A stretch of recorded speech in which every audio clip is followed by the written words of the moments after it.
Bienvenue à ce nouveau rendez-vous de lumière et joie. Aujourd'hui, 12 mars 2023, nous célébrons le troisième dimanche du temps de Carême. En ce dimanche, Jésus continue à se manifester et à se révéler comme Fils de Dieu, comme dans les deux précédents dimanches. Lors du premier dimanche, il s'est relevé de manière contradictoire face aux démons. Et dimanche dernier, Jésus s'est révélé vraiment de manière épiphanique à travers la voix du Père qui confirmait Jésus comme Fils bien-aimé. Aujourd'hui, Jésus se révèle de manière personnelle, claire à la Samaritaine. La révélation de Jésus aujourd'hui comme Messie, celui qu'on appelle Christ, est une auto-révélation. Jésus lui-même s'auto-révèle pour sceller une alliance à travers le don de soi. Ainsi, aujourd'hui, Jésus se révèle comme Christ, comme Messie, pour sceller une nouvelle alliance à travers le don de sa vie, à travers sa passion, mort et résurrection. Dieu veut établir des noces avec l'humanité en donnant son Fils.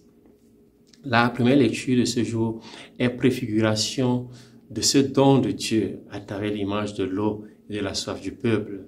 L'eau est un don de la nature. Il est symbole de vie. Sans elle, il n'y a pas de vie. Par exemple, notre vie commence et se développe dans la poche des os, dans le ventre, dans le sein de nos mamans.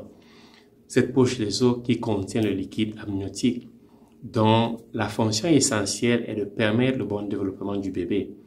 Le liquide amniotique maintient une température constante, protège des chocs le fœtus, des chocs extérieurs, et aussi ravitaille le fœtus en eau et sels minéraux. Ce liquide sécrète un produit bactéricide capable d'arrêter la prolifération de certaines bactéries et même de les tuer. Il pourvoit des vitamines ainsi que certaines hormones. Cette eau primordiale est vraiment vitale. On comprend pourquoi dans la culture biblique et dans certains peuples, le service de l'eau est réservé aux femmes. Car des entrailles de la terre, elles tirent l'eau qui donne la vie. Tout comme de leurs propres entrailles, elles produisent l'eau qui donne et protège la vie. L'eau apparaît donc comme un symbole de la vie, comme un élément vital. Saint Paul, dans la deuxième lecture, parle du don de l'Esprit Saint à travers le don de Jésus-Christ sur la croix. Il utilise un terme qui s'applique au liquide. Verser, c'est le verbe verser. L'Esprit est cette eau qui est versée pour avoir la vie. Et cette eau est versée parce que Jésus lui-même a donné sa vie en versant son sang. La première lecture, quant à elle, évoque l'épisode de Massa et Mériba, épreuve et querelle. Mais avant cet épisode, il y a l'épisode de Mara, où le peuple avait eu soif et a demandé de l'eau à Moïse. Et Moïse s'est adressé au Seigneur. Le Seigneur avait demandé à Moïse de prendre un morceau de bois et de le jeter dans les eaux amères. Nous pouvons lire cet épisode au chapitre 15 du livre de l'Exode, versets 23 à 25. Frères et sœurs, dans les deux cas, le bois est source du don de l'eau. C'est du bois de la croix où Jésus sera transpercé que couleront des fleuves d'eau vive. Saint Paul dit dans la deuxième lecture, la preuve que Dieu nous aime, c'est que le Christ est mort pour nous sur le bois de la croix. Frères et sœurs, face aux eaux amères de notre vie, face à nos soifs, le bois de la croix fait jaillir l'eau de la vie. Avant d'entrer dans le dialogue entre Jésus et la Samaritaine, où les deux personnages se révèlent, j'aimerais méditer avec vous sur la symbolique du puits et la symbolique de l'heure. Commençons par le puits. Le puits évoque l'alliance. Le puits évoque aussi la fécondité, donc la vie. Près d'un puits, Isaac rencontre Rebecca. Jacob rencontre Rachel. Moïse rencontre Sipora. C'est le lieu de l'alliance. Près d'un puits aussi, Agar reçoit l'annonce qu'elle enfantera Ismaël. Le puits est donc symbole de fécondité. Fécondité et alliance sont deux thèmes que nous retrouverons dans la suite du dialogue entre Jésus et la Samaritaine. Jésus rencontre la Samaritaine qui est Saint Marie, et donc prête aux noces, prête à une alliance. C'est tout homme et toute femme que Jésus veut rencontrer. C'est du puits que la Samaritaine ira appeler toute la ville, rendant ainsi féconde la parole de Jésus.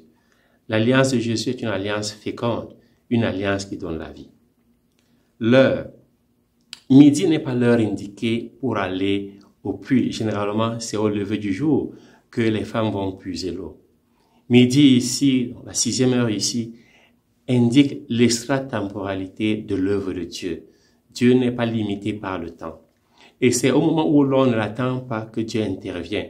Mais aussi Dieu peut intervenir à n'importe quelle heure. Par ailleurs, la 6e heure, l'heure de midi, c'est l'heure de la clarté. Jésus apporte lumière et clarté dans nos vies, immergés dans les ténèbres de la récrimination de l'infidélité. Midi et la 6e heure, ou le milieu du jour, exprime la liberté de la rencontre avec Jésus au cœur du jour, contrairement à Nicodème qui rencontre Jésus au cœur de la nuit. Le salut de Jésus est possible de nuit comme de jour. À partir de ces deux expériences de Nicodème et celle de la Samaritaine, nous voyons que le salut de Dieu est possible de nuit comme de jour. Venons donc maintenant au dialogue. D'abord, le premier point, c'est la rencontre de deux étrangers qui n'ont rien en commun, mais qui vont finalement entrer en dialogue. Un dialogue qui conduit à l'alliance et à l'adoration. Jésus est étrangère à la Samaritaine. C'est ainsi que la Samaritaine considère Jésus. Parfois, nous aussi, nous repoussons Dieu et les autres à cause des préjugés. Mais le dialogue nous permet de découvrir Dieu et de découvrir l'autre. Un autre élément, c'est la rencontre de soif. La soif de Dieu et la soif des hommes. Dieu a besoin de nous pour sceller son alliance. Jésus n'a pas soif d'eau. Il a soif de notre foi, de notre amour. Et il s'assoit pour attendre. Il a faim de faire de nous des fils du Père. Nous avons besoin de l'eau vive, mais parfois nos préjugés sont des barrières. Jésus se révèle à la Samaritaine et révèle à la Samaritaine qui elle est. Elle est un miroir pour la Samaritaine et celle-ci se découvre dans le dialogue avec Jésus. Troisième élément, le don de l'eau. Jésus donne l'eau vive, l'eau qui étanche la soif, l'eau qui donne la vie. C'est dont parle Saint Paul dans la deuxième lecture. L'amour de Dieu a été répandu dans nos cœurs par l'Esprit Saint qui nous a donné. Alors que nous n'étions encore capables de rien, le Christ au temps fixé par Dieu est mort pour les impies que nous étions. C'est une eau qui nous permet de ne plus aller au puits. La Samaritaine, comme signe, laisse sa cruche et elle n'a plus besoin de cette eau puisqu'elle a reçu l'eau vive. Quatrième élément de l'incompatibilité à la séduction. Jésus fait comme tout homme normal lorsqu'il veut séduire une femme. D'abord, il veut savoir si la femme est seule, si elle n'a pas de fiancé. Jésus, par la demande adressée à la Samaritaine, veut libérer celle-ci de ses liens d'infidélité pour la séduire et la prendre pour soi. Ce symbolisme se réfère à chacun d'entre nous. Jésus veut nous libérer de tout lien pour nous unir à lui.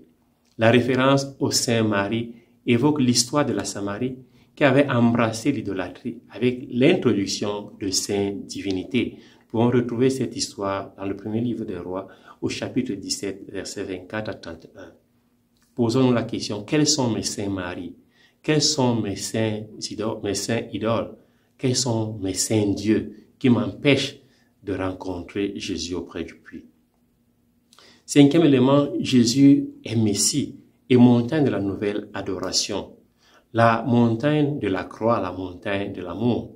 Comment aller encore à Jérusalem ou sur le mont Garizim si nous sommes en présence du Messie? Jésus est l'époux qui va sceller la nouvelle alliance avec la Samaritaine, avec les habitants de la ville qui se rendront au puits pour rencontrer Jésus. Tout homme est appelé à se rendre au puits où Jésus est assis, où il attend. La position assise de Jésus est une position permanente d'attente. Tous ceux qui y vont le trouveront pour la nouvelle alliance, alliance à laquelle il se donne pour étancher nos soifs. Dernier élément, témoignage et rencontre. Les habitants de la ville vont à la rencontre du Messie sur la base du témoignage de la femme. Mais ils font eux-mêmes l'expérience de Jésus. Beaucoup de personnes ont reçu la foi de leurs parents, de leurs parrains ou par d'autres canaux, mais n'ont pas fait l'expérience de la rencontre personnelle avec Jésus, de la rencontre intime avec Jésus. Nous sommes invités, frères et sœurs, à cette rencontre personnelle et intime avec Jésus, celle qui nous fait dire, ce n'est plus à cause de ce que tu nous as dit que nous croyons, mais nous-mêmes, nous l'avons entendu et nous savons que c'est vraiment lui, le sauveur du monde. Un homme se rendit un matin dans un hôpital pour se faire enlever le point de suture d'une blessure au pouce. Il était pressé car il avait un rendez-vous à 9 heures.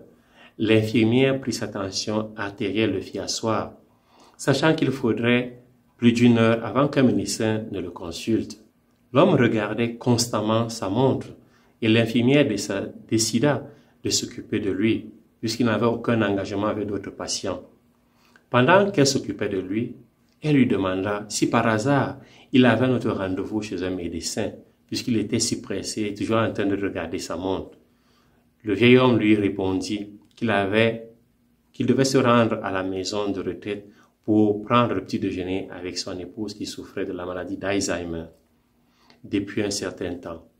L'infirmière lui demanda si par hasard sa femme s'inquiétait s'il était un peu en retard. Il répondit qu'elle ne l'avait pas reconnu depuis plus de 5 ans.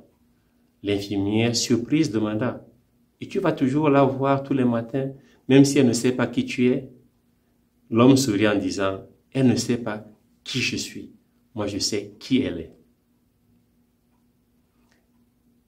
L'infirmière ne put retenir ses larmes et dit « C'est ce genre d'amour que je veux rencontrer dans ma vie. » Frères et sœurs, Dieu se souvient de nous, même lorsque nous ne nous souvenons plus de lui. Dieu est toujours à notre recherche. Il est assis au bord du puits, attendant que nous allions puiser de l'eau pour notre soif. Ce puits et cette soif sont nos joies, nos peines, nos espoirs, nos tristesses et nos angoisses. La rencontre avec Jésus nous invite à un itinéraire. Le puits nous porte à fixer notre regard sur ce qui est souterrain, sur ce qui est bas. Jésus nous ramène sur terre à méditer, à réfléchir sur notre réalité, sur notre histoire. Puis, il nous porte à lever le regard vers la nouvelle montagne de l'adoration, la croix, où il se donne, où il donne l'esprit, où il donne la vie à tous ceux qui ont soif du salut. Bon dimanche et que Dieu vous bénisse.